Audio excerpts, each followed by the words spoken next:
This is the best of Buffalo What's Next, highlighting our interviews of the past week. Today we hear again from Cliff Bell, sharing some history of the East Side. We'll learn more about entrepreneurship. Playwright Gary Earl Ross is here. We hear from nationally renowned author Ibram X. Kendi.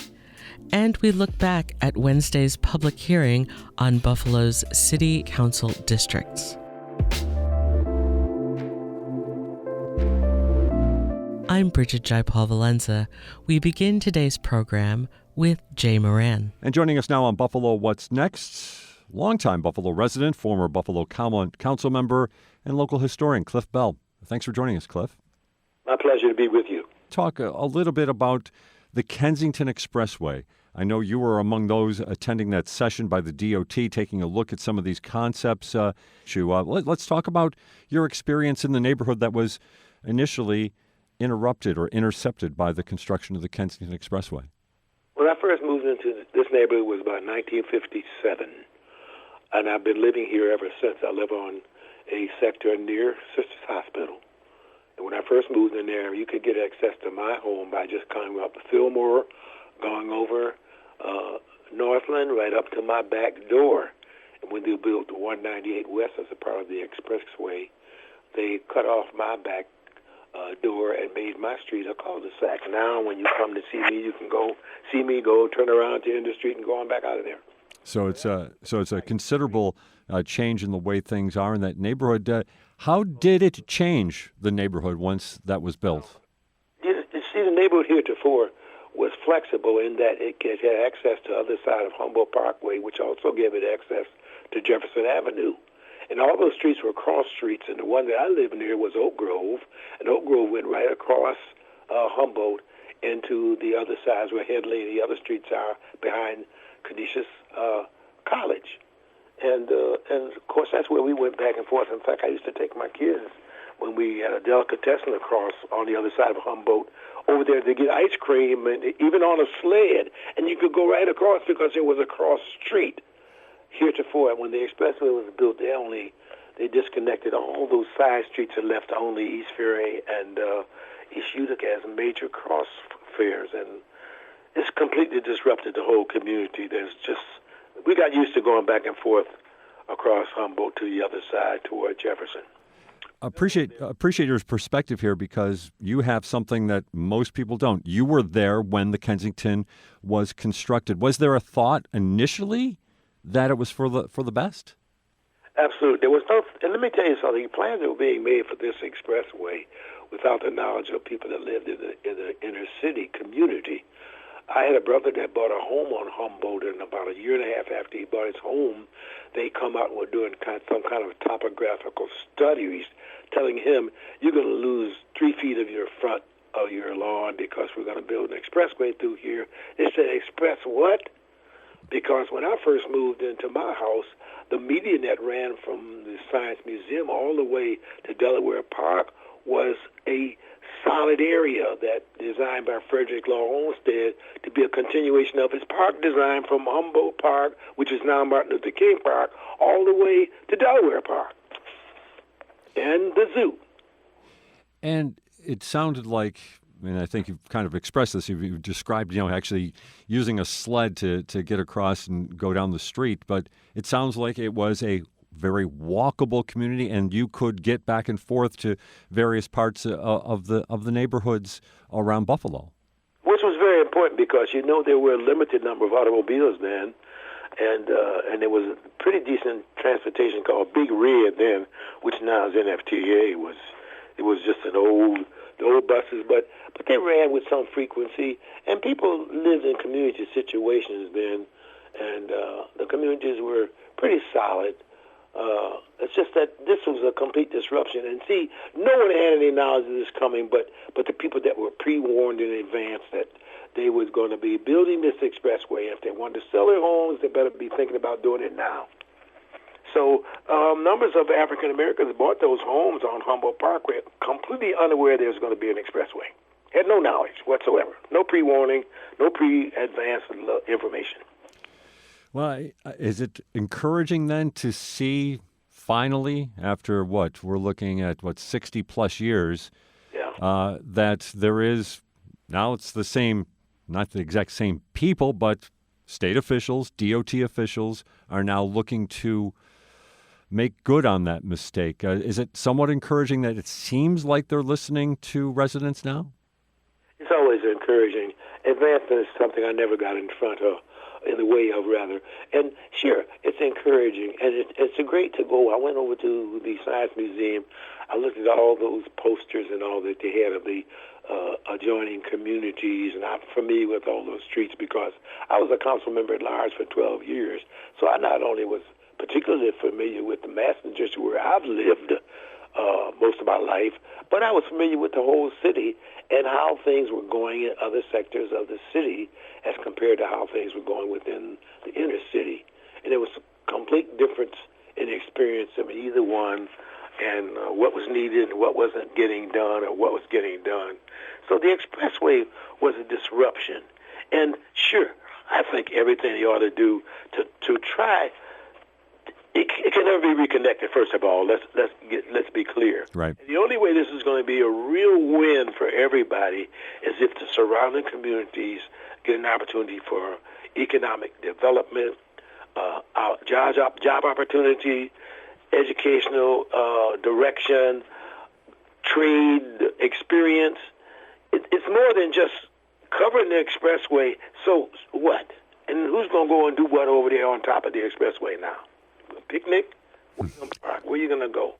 We're always concerned about the environment, too, and we know that there's some preparations being made to kind of encompass all that, those fumes from the automobiles and all. But I've just seen just enough to tell me that there's something being planned to do. I really didn't leave the meeting with anything I could share with you about its plan, its purpose, or its goals and objectives. I'm not there yet. Hey, Cliff, I want to just jump back because you brought it up and it's relevant to a story that's developing right now in Buffalo, and that is the reapportionment of the Common Council. And you mentioned how you were an at-large member of the council, and we heard somebody earlier this week basically saying they were against the idea of eliminating those at-large positions. As you see it right now, what was the value of having an at-large council member? It was probably one of the most valuable positions simply because we didn't have to cater in particular to anybody. When I was elected at large, I represented the total city of Buffalo. I went throughout the whole city of Buffalo and addressed people and talked with people about their concerns about their particular communities. And I also tried to get my fellow council people to prioritize development within the city. Let's do a district at a time, and within a 9-year period, we'll have did considerable things to advance a particular district instead of splitting this thing up and dividing it and who gets this and who gets what. And it's always, it seems to be a need to do those things to please the people that vote for you so that you can get reelected. That didn't bother me from the beginning. Back to your thoughts about the possible covering of the Kensington, you seem skeptical about the idea. Let's say I'm going to wait and see. Yes, of course I'm skeptical. Anytime you do something that actually was a mistake when it was done from the beginning, do it the way it was done, and there was no advantage to it except to get people out of town quicker and get them to the airport quicker. That was one of the original goals, but that street now, there's thousands of cars that go over the expressway. Nobody stops in the black community to do any business at all. So it hasn't been an advantage from that point of view. There's a lot of services that because they put all these big outlying communities with multiple stores and all, that people find it's more convenient to go with this opportunity. But still within the black community, there's now still a whole lot of the services that are not available or not readily available. There's still not a whole lot of finance being circulated within the black community. There's still a lot of development that needs to be done on Jefferson, on Fillmore, parts of Main Street. So, the job is still undone. There's challenges are there. God bless the governor, everybody else that's thinking about doing these things because they think it's creative and it kind of makes up for something that was done. But it has to be done carefully. And, Brother Bell is not chicken anymore. I'll be 93 this year. But yeah, I'm still active enough mentally and physically to want to see something done that's going to be beneficial to the total community and not just make Expressway a little more attractive or a little more acceptable to who? The people that when this was done like me, there's not many people left around that were moved or directly affected by that when it was first done.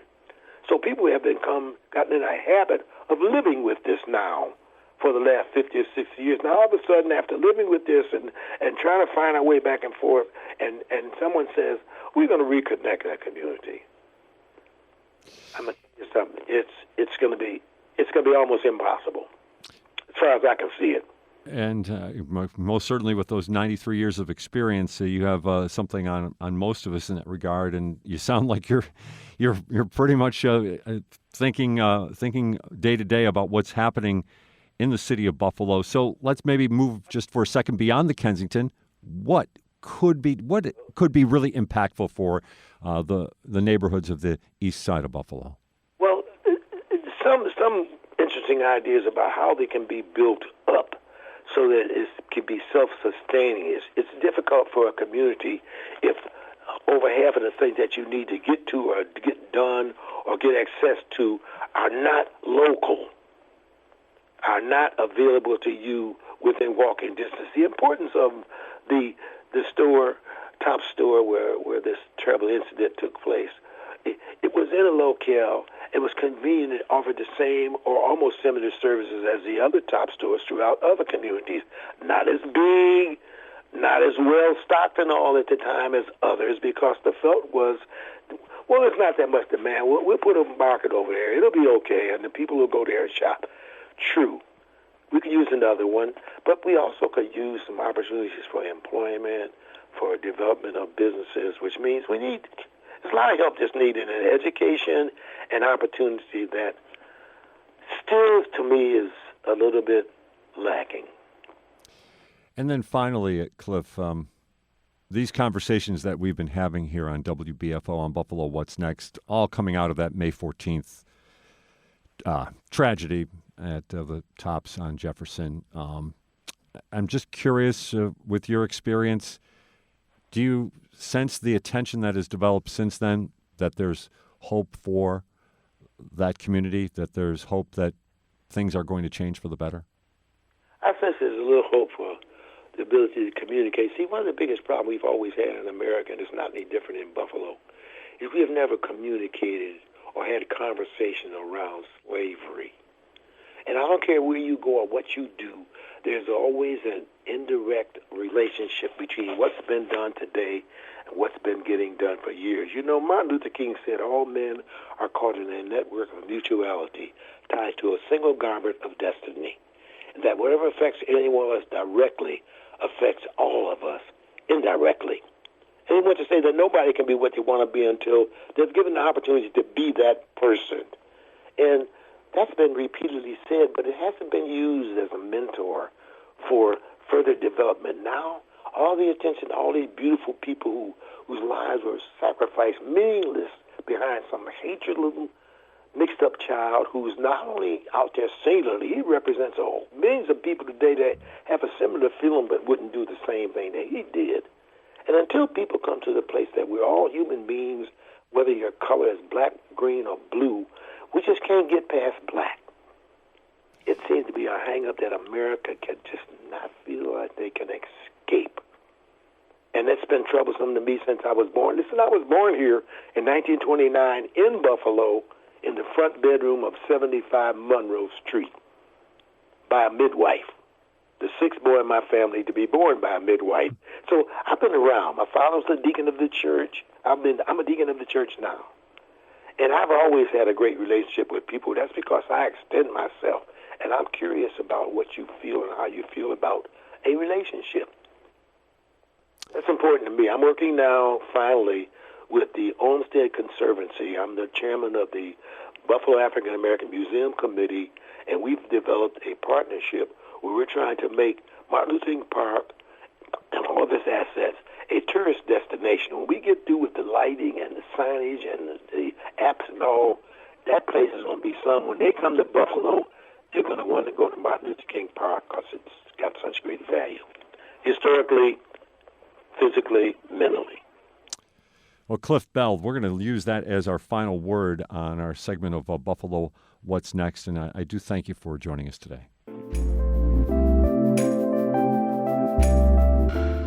Up next, Professor Ibram X. Kendi, who directs the Boston University's Center for Anti-Racist Research and the author of the best-selling book, How to Be an Anti-Racist.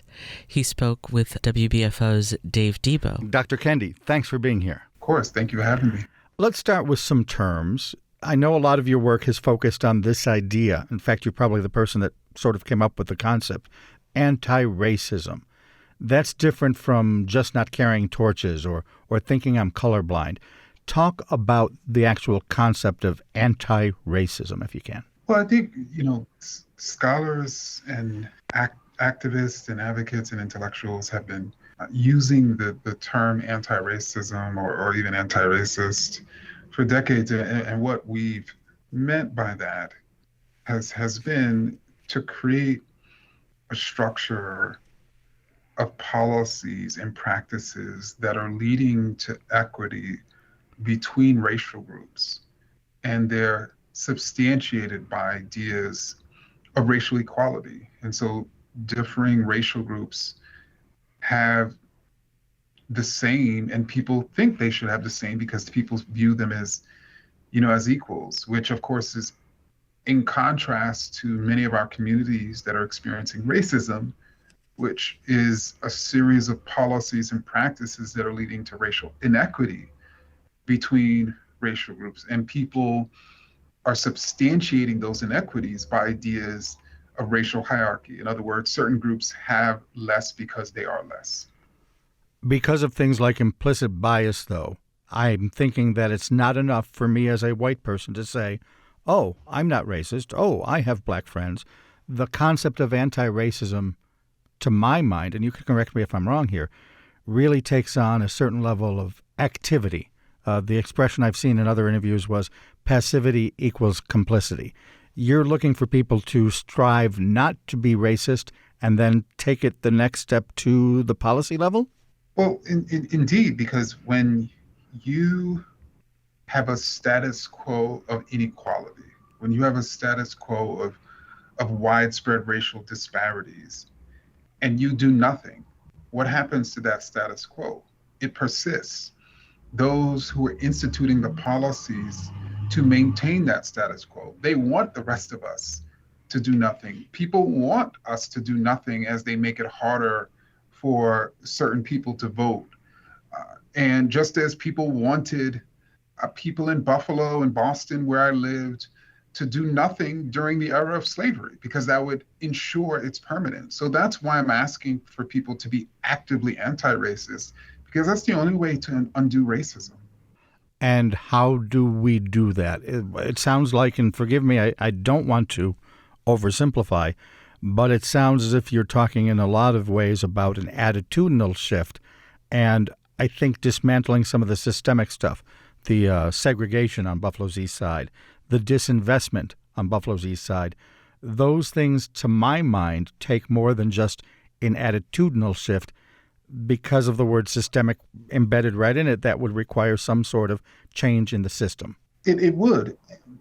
At the same time, I don't want us to think it's just impossible to do, because the disinvestment, the segregation, the police violence, these are the result of policy choices, or the refusal to make certain policy choices, or the refusal to institute protective policies. And so really, just as if you have an individual who harms another individual, we would investigate to figure out, okay, who harmed that individual, when and why.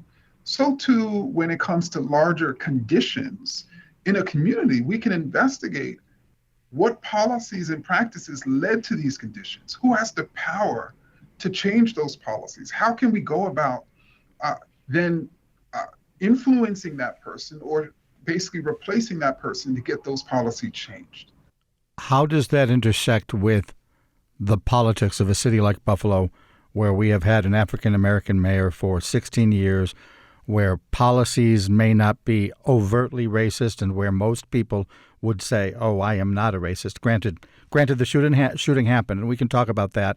But if we're talking policy change in a city that is already governed by an African American mayor and a city council that is mostly African American, can we say that they just haven't adopted enough change to the systemic things? Well, I don't think we should assume that because you have a black person in a position of power, that black person is going to support anti-racist policies. Black people are a highly diverse group of people, just as white people and Latinx people and Asian people are, and there are many different perspectives on what the problem is and what the solution is. And so the question for any policymaker, no matter their race, is what is the effect of the policies that they're supporting? Are they having an equitable or an inequitable, effect? And I think that's why I'm supportive of getting policymakers, no matter their racial background, that are committed to anti-racist policies that are going to improve Black communities and Latinx communities and white communities and really all our communities in positions of power.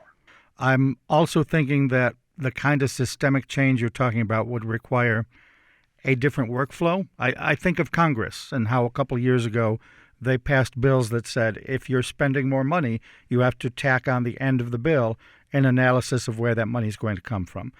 Are you suggesting that we need to have a way of analyzing whether every policy is in fact anti-racist? So I actually think that's something we consider. I mean, I think your premise of the question, which is that when we typically institute a new policy, there is, even oftentimes at the local level, an assessment of the economic impact of that policy. Why can't we have a similar assessment about the racial impact of that policy? Is it inequitable? Is it going to lead to more equity, in the community? I mean, and because just as there are scholars and experts in Buffalo who can make an economic assessment about a new policy, so too are there scholars and intellectuals and activists and people in the community that can make an assessment as to whether a policy is going to hurt them or harm them. But the problem, though, is when it comes to race and racism, those of us who have expertise based on our lived experience or based on training and coming to understand racism through formal training, we are dismissed. Our expertise is dismissed. And apparently, it's just imagined that they're just different people with different opinions, and when in fact there is a such thing as expertise, and we should certainly use it when it comes to this specific topic, because how are we ever going to eliminate racism if we're ignoring the experts on it? How much of all of this kind of reform that you're talking about needs to be more than just the political sphere, but also at the very grassroots level in how we educate our children? I mean, I just recently came out with a book called How to Raise an Anti-Racist, which most of the book was talking about the ways in which we need an educational system that systematically teaches children that the racial groups are equals, as opposed to our current educational system, which too often does not talk about racism as being the cause of racial disparities that our young people can see. So they're trying to figure out why, Black people are disproportionately poor in their city, why Black people are more likely to be incarcerated or killed by the police, and no one is willing to talk to them about racism in schools oftentimes. And so the only other explanation is there must be something wrong with Black people, or, white people have more because they are more.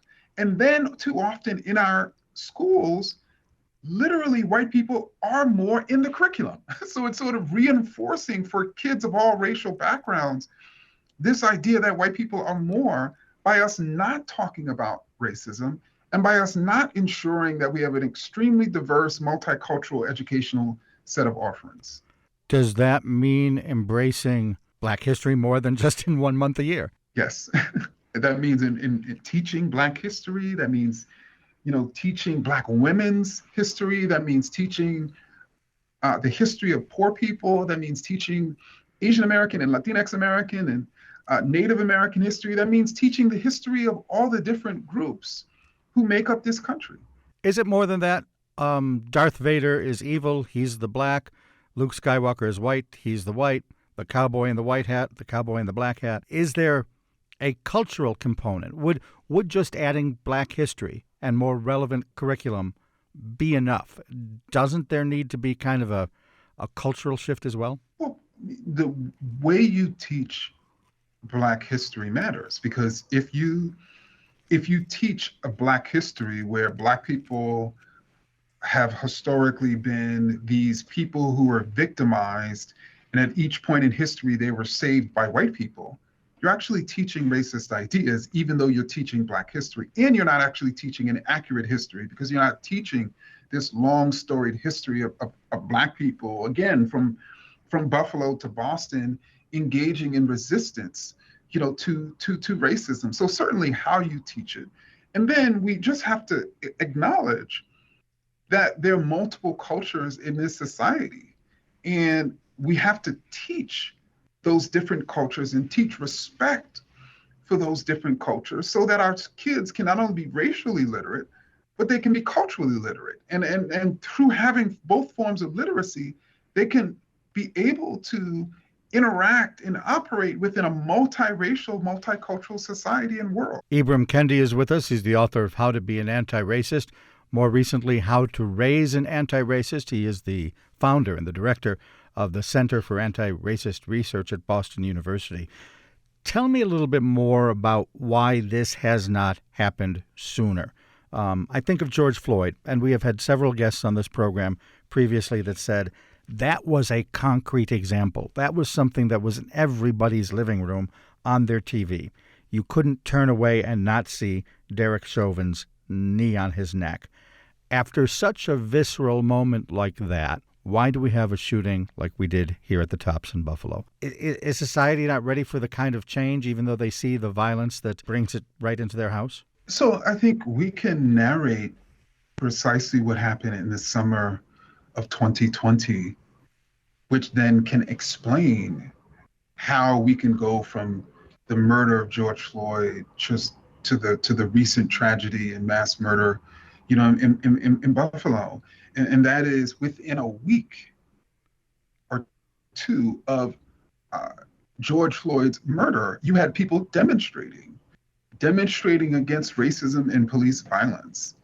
And in response or reaction to their demonstrations, you had people from the President of the United States on down at the time saying the problem was not the police violence that is so systemic. The problem isn't white supremacy. The problem isn't racism. The problem are those demonstrators.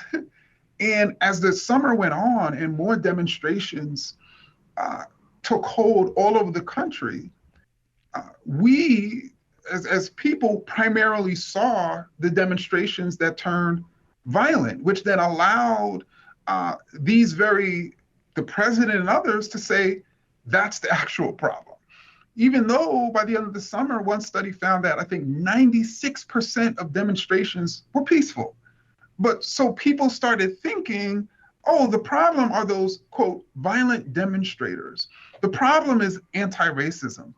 And the problem that then connected to this old idea that the problem is diversity, the problem is multiculturalism, the problem is people of color. And then that idea is a white supremacist talking point. That then causes people to think that that white people are under attack and that white people are being replaced. And so that, of course, white replacement theory was one of the theories lurking in the mind of the person who came to Buffalo. And it was, and so we're living in this moment in which we have so many powerful people with megaphones saying the problem are those people who are challenging racism, or even those people of color which then inflames white supremacist terror. And I don't want to put words in your mouth, but that's Ted Cruz holding your book up on the floor of the Senate and denouncing it and the things in it. Am I right? Exactly. So not the problem is that you have children as young as 3 years old thinking that dark people are ugly. No, that's not the problem. The problem are those of us who are writing books for young people so they know that dark and light are both beautiful. And then they say that we're harming children. So anybody who cares about white children or black children are then going to go after the people who they're being told are harming them. That then leads again to this white supremacist violence. In your book, you talk a lot about the two souls of the United States, the idea that there is a soul of justice and a soul of injustice. Is that these two forces against each other right there in the description you had? Yes, and I think this is the historic clash, in this country. We have certainly had people who were champions of slavery, champions of poverty, champions of patriarchy and homophobia and all sorts of, violence. And then you've had other people who have engaged in resistance against slavery and different forms of bigotry and poverty and structural violence and white supremacist, terror. And we've been fighting and battling since the origins of this country. Is it a winnable battle for either side? I think so. And I think there have been certain moments in American history where we thought that the side of justice was, at the point in which it could then reconstruct this country based around ideas of equality and justice and freedom. And certainly that moment was after the Civil War. That moment was during the Civil Rights Movement. But unfortunately, in both cases, you've had this withering backlash, from the forces of injustice. And the phrase liberty and justice for all has problems for you. Talk a little bit about liberty and how you define it. Well, I actually define freedom and liberty as coming after power. So I think in order to truly be free, you have to have the power to choose, to make choices. And so that power then allows you to choose your own life course, as opposed to a situation in which other people are choosing your life course for you.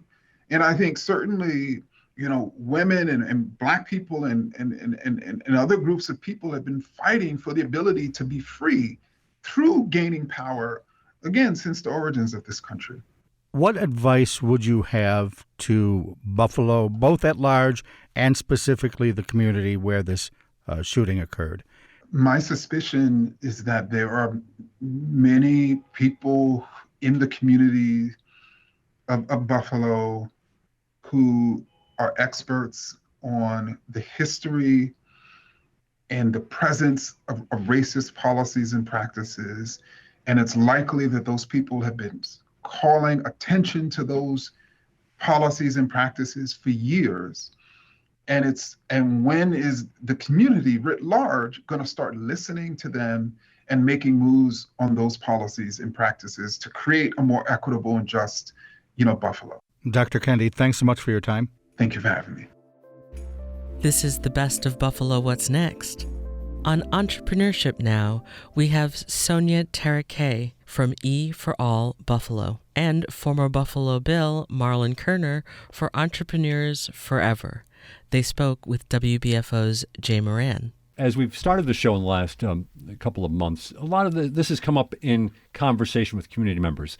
The lack of, in the inner city, especially the east side of Buffalo, businesses that are finding ways to get started or to thrive.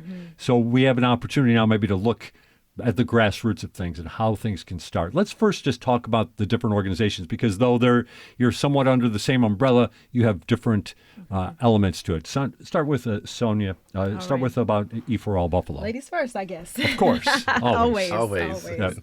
All right. So I love that introduction because I feel the solutions are already there. And so E4All is a national organization. So it started in 2010 and it just came to Buffalo last year. So we haven't even been here for a year yet. But the solution that E4All brings and the gap that it fills, we were just talking to 43 North about this, is that we cater to small mom and pop shops. We're looking to bring Main Street back to life. Main Street, Seneca, Sycamore, those streets on the east side that you're describing, because a lot of times what we'll do is we'll come in and we'll develop and we'll bring and we'll outsource talent when talent is really right here. So the beauty of E4All is what we offer is for free. All of our programs are at no charge. So we'll offer pitch contests and business accelerator programs. So let's say you just have an idea. You want to own your own restaurant right there. You want to be the next Rachel's. Okay, well, Rachel's had to figure it out when they started. They didn't have a program like this to help them out. So what we'll do is instead of you giving you a key to a storefront and saying, figure it out, we'll put folks through an intensive 12-week curriculum. And then once we've gotten through that curriculum, legal, finances, taxes, insurance, then we'll go forward to potentially get them a storefront, and again at no charge. Then once they get to a place where they're establishing recurring revenue, we'll pass them along to Marlon's program, E4Ever, and I'll let him describe a little bit more about that. Yeah, please. So Entrepreneurs Forever is also new to the community. We came in about 3 months after E4All launched last year in April or so. So I just completed my first year with the organization. But we formed the wraparound support that I like to call it. So where E4All will do the ideation and the startup to help you launch your business, we come in and look for existing business owners, right? Like, so those people that already jumped in it, didn't have a clue, but just took the plunge anyway, and then realized, hey, I need more support. I need some help. I need to kind of figure out how to take my business to the next level. We look for those businesses. So while we don't traditionally try to say we're going to seek out tech-only businesses, we look for those mom and pops. We provide that same support, looking for people, those owners in the community, trying to re-envision what their business could look like, trying to help their communities reestablish and kind of make it look like some of the surrounding suburbs, like you would go if you were in East Aurora, like a Main Street type of strip like that. We're in that process of looking to help those business owners. And the way we do that is using a peer-to-peer model. So we will bring 10 to 12 business owners together.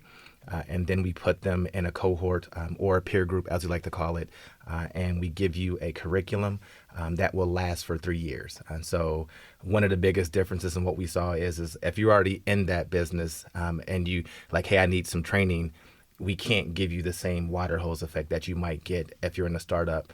So we understand that you need to still run your business. So we take a little longer to make sure you still get the training and the curriculum that you need. So that's how we approach it that way. We like to say we give you 2 hours a month to work on your business instead of always working in your business. Looking forward to talking to both of you about the different experiences that you're finding with business owners or prospective business owners. But I want to get just a little bit more into the organization, because these are 501c3s, right? So, yes, sir. And they're part of what, the Mansman Foundation, is that right? Yes, Entrepreneurs Forever is part of the Management Foundation. So our founder, his name was Joe Callahan. Okay. And we're a Pittsburgh-based organization. And so he was a member of a peer group for 37 years. So he was a member of Young Presidents Organization. And to be a member of there, you have to now have $13 million in revenue. So he took multiple businesses from the ideation phase all the way through to that multi-million-dollar level. And as he was looking to kind of say, what is my legacy like? And why did I have the success I had? He had this epiphany of my peer group, the network, the people that I was able to go and seek advice from and just talk through challenges that I might be facing really helped solidify where his business went and the direction that he should go to make it become more successful. And because of that, he said, what if my local community had that same type of support? What if the mom and pop business that was down the street, who are going to, if they grow, they're going to pull from the community. So now everyone wins because the business is thriving. We're hiring from within our community. So everyone is winning. If they had the same type of support, what would their businesses and what would our communities look like? And that's how we were born. We were born out of that idea. And he said, we're going to figure this out. He left us seed money to get started. And so we went from Pittsburgh to Massachusetts to Buffalo, did back up to Rhode Island, and now I'm also the community director for Erie. So I'm headed to Erie, Pennsylvania as well. Yeah, any particular reason, though, why Buffalo, why these particular communities? I think it was the partnership that we ended up coming together to form with E for All. E for All, Boston, Massachusetts based. So kind of figuring out where they were, what communities they already existed in, made it easy for us to kind of say, hey, we can kind of expand and support what you've already done. And then we formed a partnership to enter new communities in together to figure out what that looks like. So together we come and we start a new community, and it's E for All, Entrepreneurs Forever, with that same hope of they're going to get you started with the ideation part of it, get you up and running, and also do pitch contests to help give you some seed money. And then when you're ready to join our program, it's a natural transition of I get a lot of support, and then I get more support in a little less hectic way to run your business, but still the same type of support that you need to continue to grow your business. And for anybody who's been paying attention, Buffalo's been on the rise. I got here in 2013, and I've watched for the last 10 years, and it's what's convinced me to stay, is every time I turn around, there's a new program, a new, opportunity, not just for entrepreneurs, but for, tech companies and small businesses. So for E4All, I mean, Desh Deshpande is our founder. He actually started Deshpande Foundation. And like anybody else, he was frustrated with the way nonprofits were set up. And he said, if I start one, I'm going to run it like a company. And that's what he did. And so E4All, it functions very much like a corporate headquarters because we see it as, listen, you're an entrepreneur. You stop giving free services, charge what you are worth. And so a lot of it is just instilling that self-confidence of someone will pay you for your work because you're afraid that if you stay with your 9 to 5, that's security, that's stability. If I give that up, what's waiting for me? Is it the best? There's no safety net waiting there to catch them. And that's sort of what we provide. Yeah, it's interesting to hear you say that you've seen Buffalo rise here in the time that you've been here. Can you describe that or get into some sort of examples of what you think? I mean, being a Buffalo guy, I always want to believe that things are going great, but you come in with a little different perspective. You come here, you get your MBA. So you have that business analyst type of perspective. So what are you seeing? So I'll give you my personal experience. So like I said, I came back in 2013. The plan was to get my degree, go back to New York City and work on Wall Street because that's where things are happening. And then as I started to stay in Buffalo, I started noticing that there were programs available that would give me the time of day. I'm 26 now, but when I started, that I wouldn't have been able to do in New York City. I can be on a board of directors, which I'm on several right now, because I'm in Buffalo and the opportunities are there. I can start a company. Like I said, I co-founded an e-learning platform called Real Talk, and we secured $100,000 in investment funding. I can do that because I'm here in Buffalo. With E4All, we have 84 applications just for 15 spots, and we're hopefully going to be able to expand that number of communities we can serve. So the demand is here, the opportunities are here, but it's a lot more accessible. And so I think that it's a little bit easier in Buffalo to get your foot in the door versus where I'm from, where there's literally millions of people. Yeah, that's interesting to hear that you got that kind of seed money. And I'm wondering, is that something that you're finding, that people are finding those opportunities around here? That funding. I mean, because you got to have money, right? You got to have money to get things rolling. But that it's available, you say? Absolutely. And even for our E4 entrepreneurs, if you want a storefront, sometimes you need someone to co-sign for you and you don't have that person necessarily. And so here you have folks who are willing to give you a chance. So let's say you come through our program and you need a bakery, but you don't have good credit. That's another thing we talk about in our right. You got to have some goods. Right. You have to have somebody co-sign for you. And that's where we provide with our investment arm as well, and E4Ever as well. Yeah. What about then maybe throw the ice water on this for just a second? I've got an idea. I want to I want to open up a bakery. I want to do this or that. But what about the reality of it all? How to work your way through it? I'm curious how maybe some of the people that you're hearing from, either people who are frustrated that they can't get going, or maybe they just need, like I said, they need a cold, hard slap of reality on their face. Absolutely. I provide that. Marlon does it in a nicer way, so I'll let you start.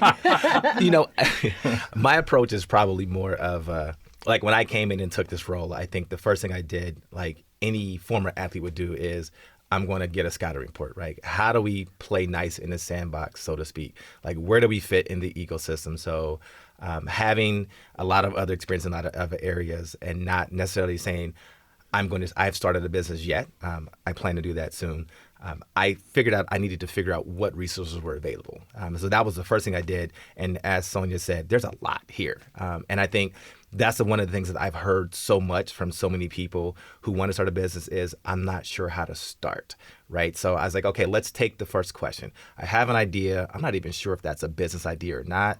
How do I start? How do I figure out if this side hustle can be a permanent thing that I can do to leave my 9 to 5? So I just kind of went through and said, who does what, who's where, so that when I have that conversation with you, I can say, well, we're not for you right now, but you should go talk to this person. And so already knowing about E4All, I understood where they were, accelerated programs they have, but then they also have that you can come in and be like, hey, I've got pitch contests. I can do those things, right? So if it's, I just kind of figure out I need to do a pitch contest to get practice. Great, we have one of those. Or I'm not sure, they take 15 every 6 months. So you should talk to Sonia or Juaria, right? But then there was Weedy that we can talk to. There was the Women Business Center at Canisius that you can talk to. There's a Small Business Development Center. So it's just kind of figuring out, there's Launch, New York, and just kind of figuring out, all right, who does what, who plays where, who does this? Some people I have an idea, I've already fleshed it out. There's SCORE that also does free support for people that want to kind of figure out how to start a business. So I just kind of started like jotting down and figuring out who does what, who plays where. And then you talked about some people like, hey, I don't know how to do it. How do I get funding? What are traditional ways? What are non-traditional ways? Like, depending on what type of business you have, it may be considered a traditional business and you can go and get a traditional business loans for it. Some of them are not. And so then how do you go get alternative lending if your credit is not the best, right? So then I found about Pursuit. And you start looking at all those places and Pathstone, right? And just people that will do different type of lendings for you if your credit is not there, if you can't secure a traditional business loan. And if you can't go to like your key banks, your M&T banks, for example. So that's where I started. And then I was able to really provide a comprehensive plan and a blueprint of let's start here. You're in the ideation phase. Okay, you need to go see my friends over here. You're an existing business. We should have another conversation of where you are, where is your income revenue, according to our own requirements, and then have you been in business for at least a year, and then we can talk. And then we kind of figure out what the next steps are for you and if our program is the best fit. If not, then we find the right resource for you. So let's follow up on that then when it comes to funding, because that is a big thing. And again, one of those things that we're hearing that in certain parts of the city of Buffalo, funding isn't necessarily available through traditional banks. So you're saying that there are other opportunities for people who want to get into business. There are other sources for them to seek out. Absolutely. Absolutely. So, for example, Kathy just passed the Eastside Economic Development Fund, which is about $65 million. Now, a lot of that is going to construction projects, but there is $7 million of that budget allocated strictly for community programs. So not necessarily like an E4All because we have our own funding and we do our own fundraising. But let's say I was just fundraising for that bakery. Then I could tap in and say, hey, I would love a grant for $25,000 or United Way, where you have to have a minimum ask of $30,000 just for them to even talk to you. So it just depends on how much you're looking for, and then we can connect you with the right resource. But Marlon's a lot nicer than I am. I like to ask the screening questions of, are you looking for just cash? Because if your answer to me is why you want to pursue entrepreneurship because I want a yacht, I'm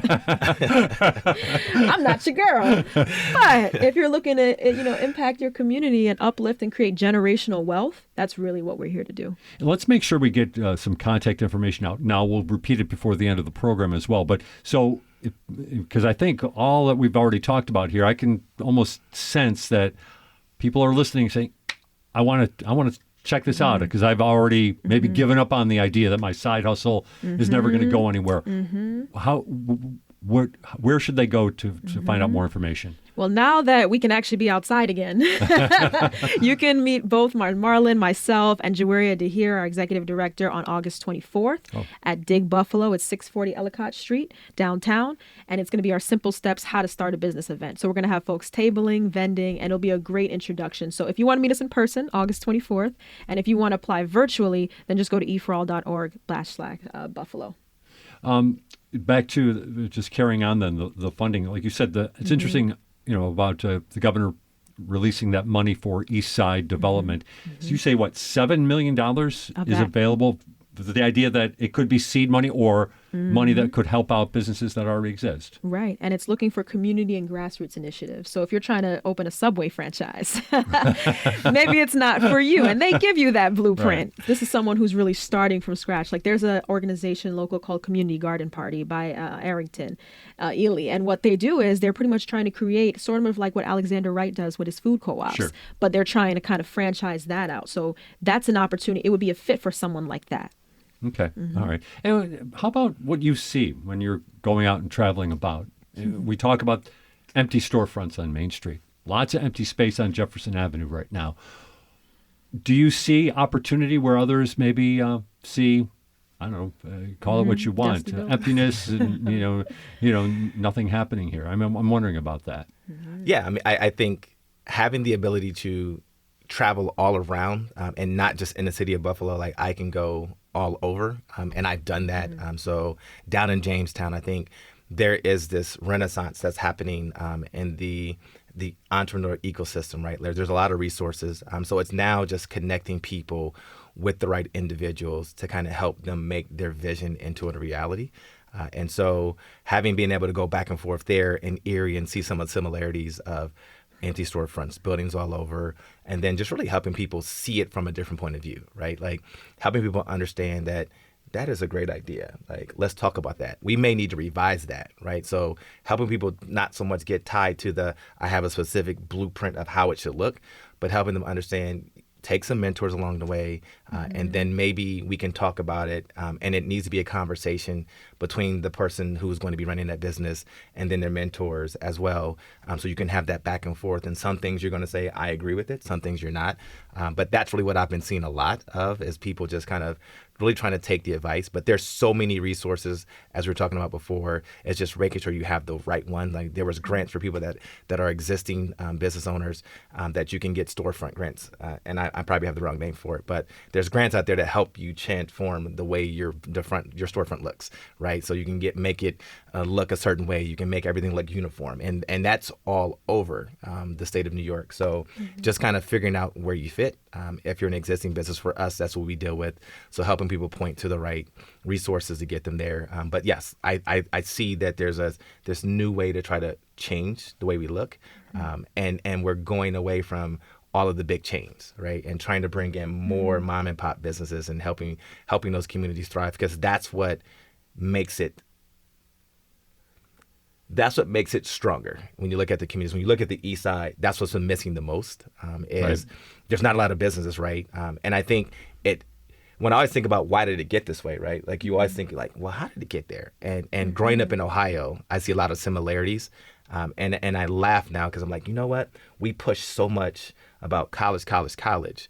And we never talk about, hey, there's an alternative path. You can be an entrepreneur, right? And I think that it starts with this generation now, high school, talking about entrepreneurship and what that looks like, and an alternative path. Like, even the trades, you can be an entrepreneur and have a trade business. Certainly. And people don't even think like that. Like, there's a lot of plumbers that started in a trade program and then came out and said, I'm going to start my own business.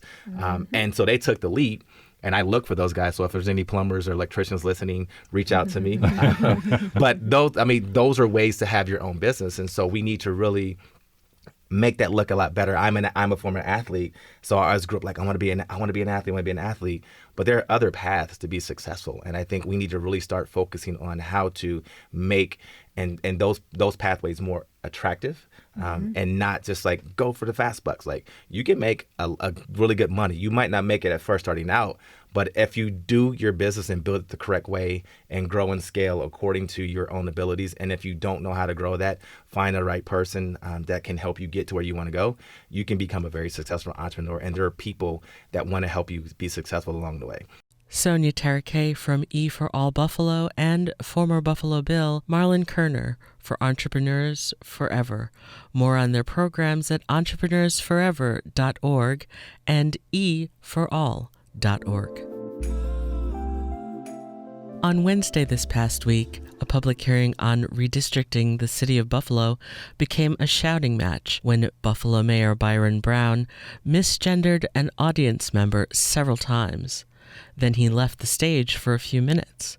Our discussion on that came from a variety of voices with WBFO's Dave Debo. Let's set the scene with WBFO's Emily Watkins and Tom Dinky.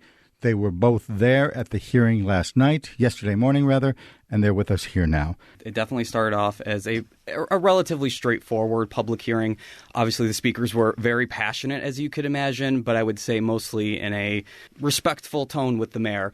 But yeah, as you alluded to, Dave, really kind of the moment where things got out of control for a minute was the moment where the mayor repeatedly misgendered one of the audience members. I think it's a ridiculous policy, and I'm out there feeding. Okay, can I ask you if you'd like to come to the microphone and speak? I to you because I already know that you are unresponsive to us. Like, we have been out here constantly. There have been people out here for the past month trying to get this back. I'm not going to a microphone. You can hear me just fine. Ma'am, this is a legal public hearing. You called me ma'am, and I am not a ma'am. What would you like to be called? I don't know. Just call me a person. Okay, well, person, would you like to come to the microphone? I do not want to come. Otherwise, you are out of order. I may be out of order, but so are you. So is the fact that this process has been not transparent, has not been full of actual. I'm not going to listen to someone who is out of order. All right. Now, Emily Watkins was also at the hearing. She's with us. What were the main concerns, Emily, that people raised?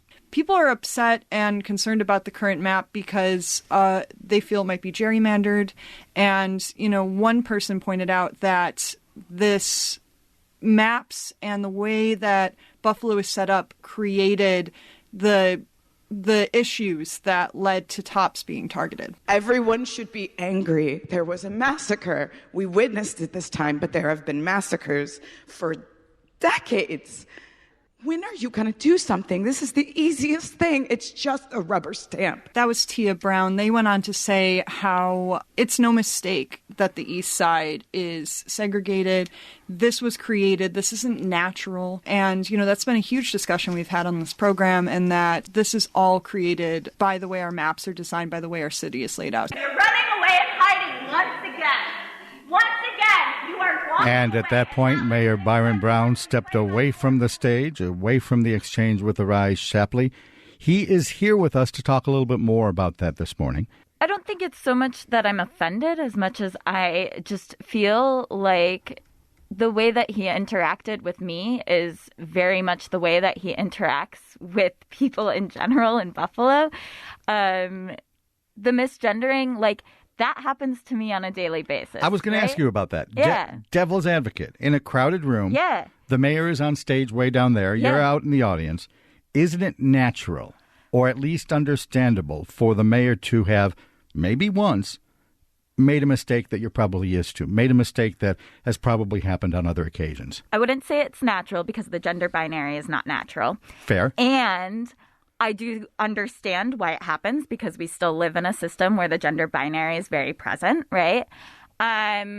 However, that was the third time he had misgendered me, and I had corrected him. So once is maybe not okay, but once is understandable for you. Yes, once is understandable, and I said, I'm not a ma'am, right? And I said that to him, and then it continued to happen. It literally shows that he is not hearing us.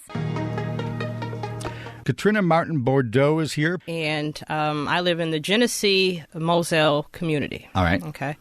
The Genesee-Moselle community is currently cut into 2 election districts. It's cut in the Fillmore district and it is cut in the Maston. Our city plan moves to take the entire Genesee-Moselle community out of its districts and put it into the Lovejoy district. Is your opposition procedural? The community was not consulted. Or is your opposition, I don't like where these lines are drawn? Or is it all of the above? It's all of the above. And we end the program today with thoughts and reflections from Buffalo playwright Gary Earl Ross after his earlier conversation with Jay Moran. I saw a lot at the Tops Market, and I will say that section of Jefferson was across the street from the library. the North Jefferson Library, replaced by the Merriweather, but the original building is still there and used for something else. That's the library where I fell in love with books when I was a child. And that was my whole neighborhood, and it just broke my heart that something like this would happen there. It brought out some of the positive feeling in Buffalo, but it also brought out an awareness that we have let some things go in our society and in Buffalo as well that we can't let go. They have to be addressed. Each weekday, Buffalo What's Next provides a forum for open, honest, and candid conversations about race, about the aftermath of May 14th. This is WBFO and WBFO HD1 Buffalo, WOLN Olean, and WUBJ Jamestown. I'm Bridget J. Paul Valenza. Thanks for listening.